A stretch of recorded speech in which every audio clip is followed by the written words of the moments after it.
Okay. Hello my loves, I am so excited about this. Welcome to my very first YouTube video.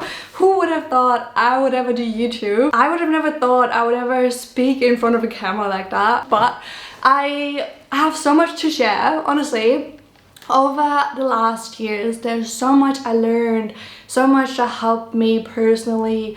I've grown so much, incredible. And it's not just like, I don't want to prize myself and say how awesome I am. I'm just saying that because everyone who knew me 5-10 years ago knows how different I used to be. It's not about being different or that I was bad back then, but it's the feeling inside, because I always felt like life was so heavy. I always felt like I could never change anything. I always saw life as a circumstance. I never understood that I have so much power to change and do whatever I want to do and actually create a life that I enjoy living. So with that, I really want to give that back to people. I want to inspire, I want to motivate, I want to help people who are caught up in a similar mindset to that of mine 10-15 years ago, and I want to show them how much is possible, and I want to help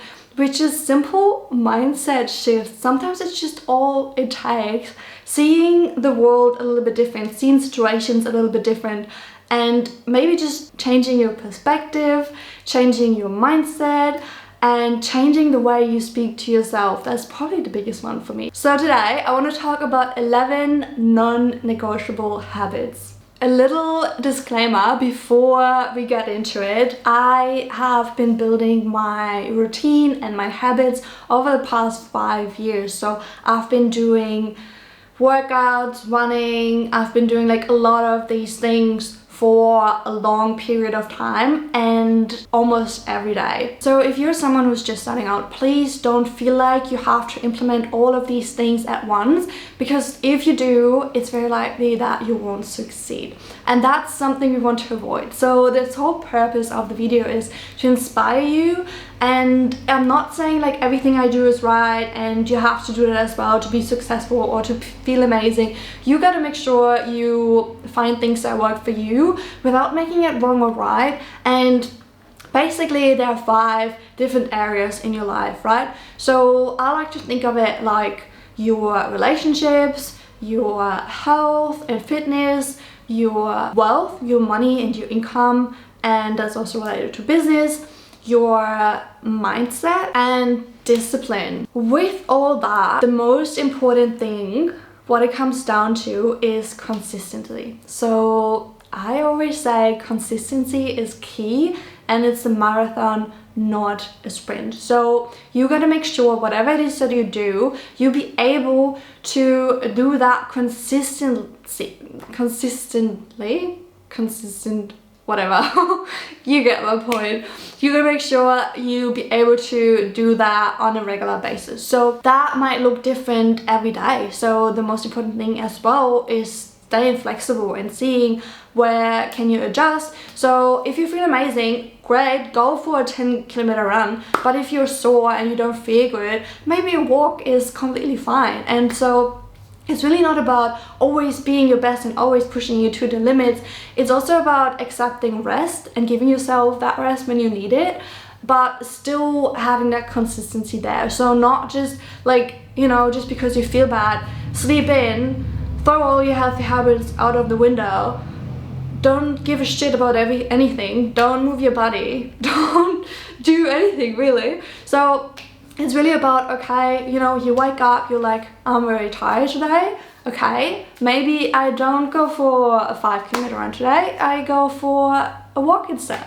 So it's about staying flexible and seeing what works for you. Also, if you are someone who wants to start picking up certain things, don't go all in straight away. If you're going to the gym for the first time, you're not picking up the 50 kilos dumbbells. Like, I don't know who would do that, but you get my point, right? You start with the lightweight. So the same thing is for if you want to start walking more.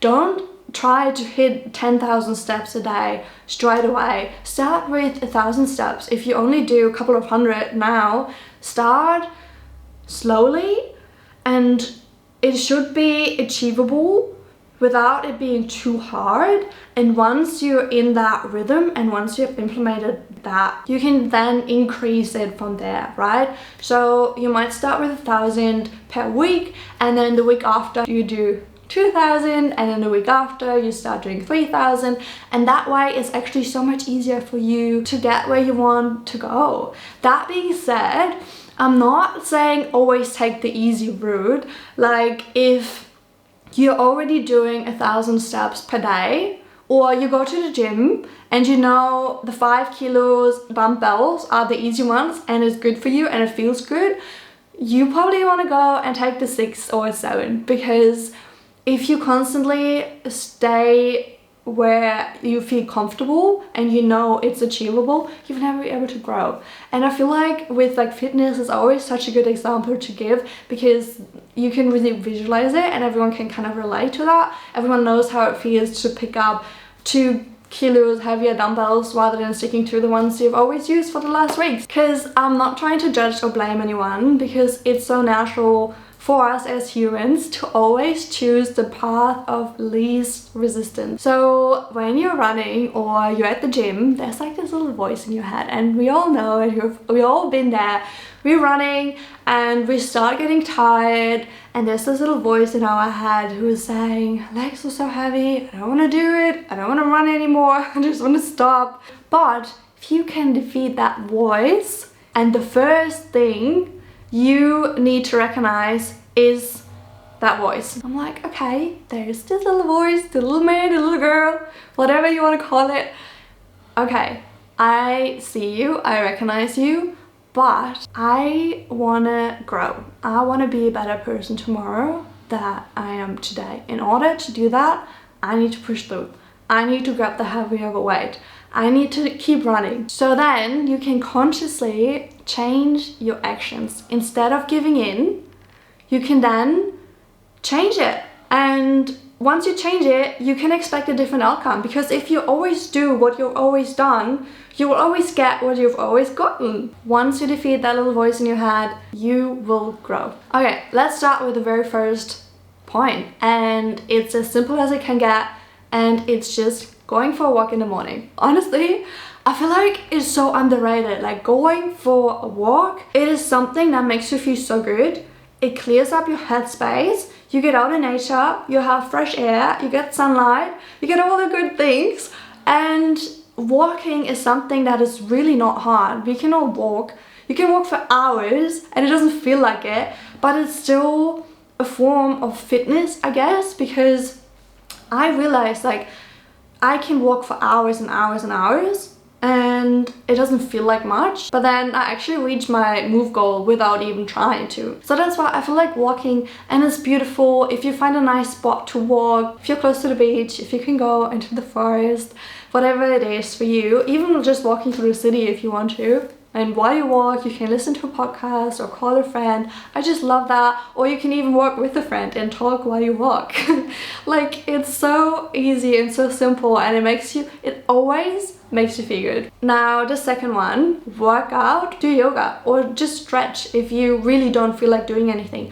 And often the trick is, if you don't feel like it, go for something simple. You don't have to go to the gym every day, right? So what can you do instead? Okay, we just do a little bit of stretching. Beautiful. And if you really don't feel like it, just tell yourself 10 minutes is all I need. 10 minutes at the gym, 10 minutes doing yoga, 10 minutes stretching.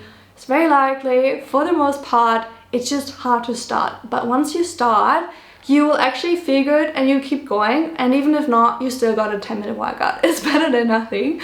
So it's really about accommodating, because if you tell yourself, I want to go to the gym for an hour and a half, walking on a treadmill, and you're like, oh, I really don't want to do that today. But if you just tell yourself, look, okay, I'm just doing 10 minutes of stretching, that's all I need to get done today, and if I've done that, that's perfect. And if you get more done, even better. The third thing, I know not everyone agrees with that, or I feel like it's a funny thing, because some people say, oh, it's so basic. Some people say you can be successful without doing it.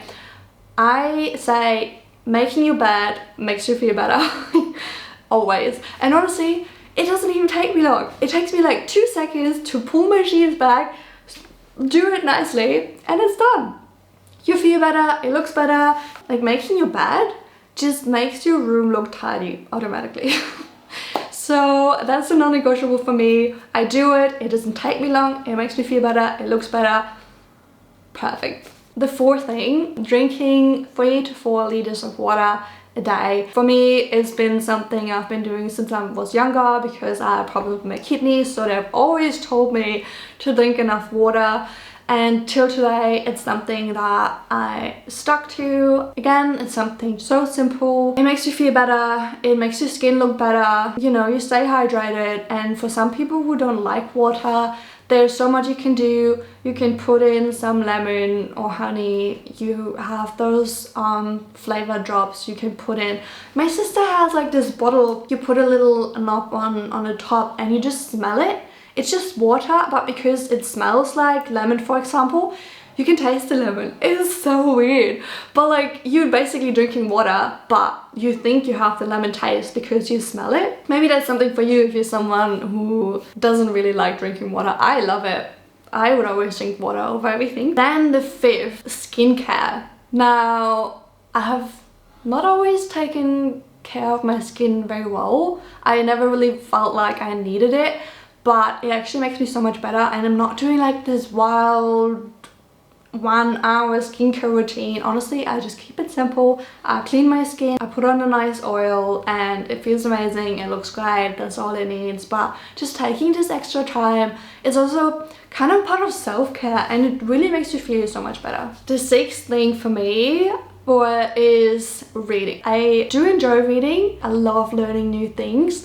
And one of the best things you can do in learning new things is with books. That being said, I would always kind of prioritize everything else before reading, and then by the time I would get into bed, I would be so tired and then just skip it. But now it's a non-negotiable. I will read, even if it's just for 5 minutes, I will do it.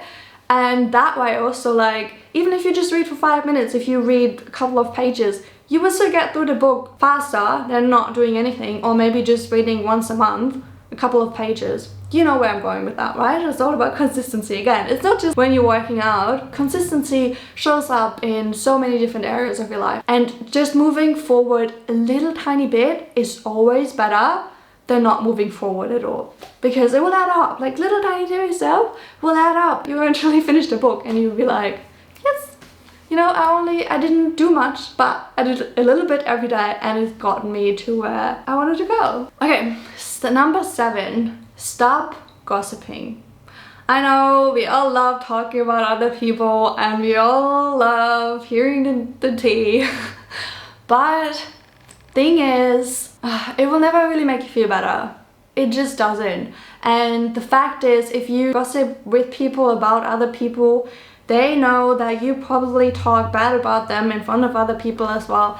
And just recently, I actually cancelled a friendship because of that, because she was constantly talking bad about other people, and I was like, I don't want to know how you talk about me in front of other people if this is how you talk about your family, your boyfriend, and other of your friends. And it always kind of reflects, like, if you always talk bad about other people or you're judging them, you will automatically think other people will talk about you as well and judging you. So once you stop doing that, you will stop feeling that way as well. So you're actually doing yourself a favor. Now, number 8 is hair care. 1 year ago, I started coloring my hair. I've never really done it before. And since I've done that, I noticed, ooh, I need to take care of my hair now. Yeah, it's just been colored, and it's obviously more dry than usual, so just taking time to take care of your hair. I, for myself, do hair mask once a week. I only wash it once a week as well, and I love that this sleek look is in trend at the moment because it saves my ass, and I don't have to wash my hair every couple of days, and it's so much better for your hair as well, not washing it every day. So that way, I wash my hair once a week. It looks nice for the first 3 or 4 days, and then the last 2 days I just do a sleek look. Perfect. Works for me. Number 9 is cleaning out. So cleaning out old clothes, get rid of stuff you don't need anymore, stuff you don't use anymore. And even with clothing, like, you can make so much money selling your stuff. There are lots of websites you can use to sell. Here in Adelaide, we even have shops where you can hire a rack and you can put all your clothes on there and you just sell it. You price your own things, and I think I made like 700 bucks in 1 or 2 weeks. Who doesn't like that? Not only that, but it will also make you feel so much better to just declutter, get rid of stuff. And also, when you buy new things, really ask yourself, do I really need that? When I moved as well, I went through so much stuff. I got rid of so much. Even like my cupboards is like very simple, very neat. I love that. I love how it looks. I love how it feels. I'm very mindful about what I'm bringing in. So I only buy things I really need. And I regularly go through things and give away things, sell things, and declutter. It makes you feel so good. Number 10 is I wash my sheets every 2 weeks. And I don't know about you, but I didn't do that for the longest time.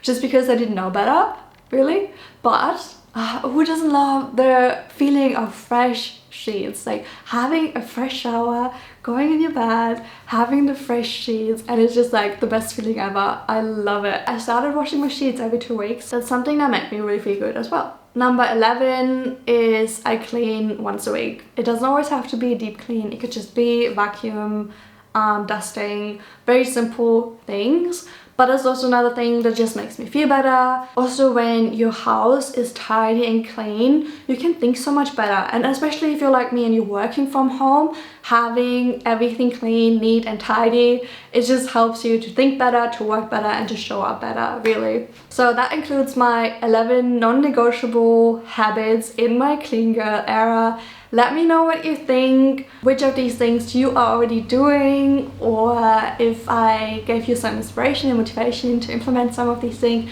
Let me know in the comments, and I will talk to you guys soon. Bye!